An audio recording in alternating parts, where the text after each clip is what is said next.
الحمد للہ والصلاة والسلام علی رسول اللہ وعن عبد اللہ بن عمر رضی اللہ عنہما ان النبی صلی اللہ علیہ وسلم لما مر بالحجر قال لا تدخلوا مساکن الذین ظلموا انفسهم الا ان تکونوا باکین ان یصیبکم ما اصابهم ثم کنع راسہ و اسرع السیر حتی اجتاز الوادی متفق علیہ۔ عبداللہ بن عمر رضی اللہ تعالی عنہما فرماتے ہیں کہ نبی کریم صلی اللہ علیہ وسلم جب حجر یعنی قوم سمود کے علاقے سے گزرے تو آپ صلی اللہ علیہ وسلم نے فرمایا لا تدخلوا مساکن الذین ظلموا انفسهم، ان لوگوں کے گھروں میں داخل نہ ہونا جنہوں نے اپنے آپ پر ظلم کیا، الا ان تکونوا باکین،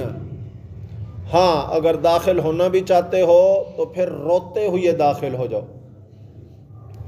ان یصیبکم ما اصابہم، یہ نہ ہو کہ تمہیں بھی وہی عذاب آ پکڑے جس عذاب نے انہیں پکڑا تھا۔ ثم قنع،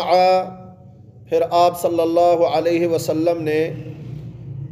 اپنا سر لپیٹ لیا،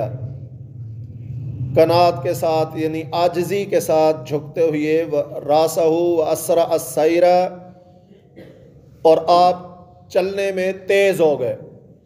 حتی اجتاز الوادی، یہاں تک کہ آپ صلی اللہ علیہ وسلم اس وادی سے گزر گئے۔ یہ حدیث صحیح بخاری اور مسلم کے اندر ہے۔ اس حدیث سے ثابت ہوا کہ کسی ایسے علاقے سے گزر ہو جہاں پر اللہ کا عذاب آیا ہوا ہو تو وہاں سے جلدی نکلنا چاہیے اور روتے ہوئے گزرنا چاہیے کہ یہ نہ ہو کہ جس عذاب نے انہیں پکڑا تھا وہی عذاب ان پر نہ آ جائے۔ دوسری بات یہ ثابت ہوئی کہ ان لوگوں پر عذاب کس وجہ سے آیا تھا کہ انہوں نے اپنے آپ پر ظلم کیا تھا۔ ایک ہے دوسروں پر ظلم اور زیادتی کرنا، ایک ہے اپنے آپ پر ظلم زیادتی کرنا۔ تو اپنے آپ پر ظلم زیادتی کرنا یہ زیادہ معیوب ہے کہ کوئی بندہ بھی پسند نہیں کرتا کہ مجھ پر ظلم ہو، تو وہ خود اپنے آپ پہ ظلم کر رہا ہے۔ تو اس سے بڑا نادان کون ہو سکتا ہے جو اپنے آپ پر ظلم کرتا ہے؟ اور اپنے آپ پر ظلم کیا ہے کہ بندہ گناہ کر کے اپنے آپ کو جہنم کے عذاب کا مستحق بنا لے۔ ابو ہریرہ رضی اللہ تعالی عنہ فرماتے ہیں رسول کریم صلی اللہ علیہ وسلم نے فرمایا من کانت لہ مظلمۃ لاخیہ من عجزہ او شیء فلیتحللہ منہ اليوم، جس شخص نے اپنے مسلمان بھائی کی بے عزتی کی ہو یا کوئی زیادتی کی ہو تو اسے چاہیے کہ آج ہی معافی مانگ لے، قبل اللہ یکون دینار ولا درہم، اس دن کے آنے سے پہلے کہ جس دن نہ تو کوئی درہم و دینار کام آئیں گے۔ ان کان لہ عمل صالح اخذ منہ بقدر مظلمتہ، اور اگر کوئی نیک اعمال اس کے پاس ہوں گے تو جتنا ظلم کیا اس ظلم کے بدلے میں اس کے نیک اعمال اس سے لے لیے جائیں گے۔ وَإِن لَّمْ يَكُن لَّهُ حَسَنَاتٌ أُخِذَ مِن سَيِّئَاتِ صَاحِبِهِ فَحُمِلَ عَلَيْهِ، اگر اس زیادتی کرنے والے کے پاس کوئی نیکیاں دینے کو نہیں ہوں گی تو پھر جس پر ظلم کیا گیا ہے اس کے گناہ لے کر اس پر لاد دیے جائیں گے جس نے زیادتی کی تھی۔ رواہ البخاری، یہ حدیث صحیح بخاری کے اندر ہے۔ اس حدیث میں گویا بدلہ بیان کیا گیا ہے کہ جو کوئی دنیا کے اندر کسی پر زیادتی کرتا ہے اس زیادتی کے برابر قیامت کے دن بدلہ دیا جائے گا، اور اس کی وہاں پر ظاہر بات ہے درہم و دینار دینے کو تو ہوں گے نہیں،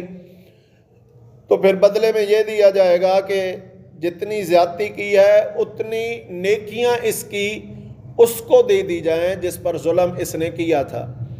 اب اس کے پاس نیکیاں، جیسے نبی صلی اللہ علیہ وسلم نے ایک اور حدیث میں فرمایا، آگے شاید آئے گی، کہ مفلس میری امت کا وہ ہے جو نیکیاں بہت لے کے آئے گا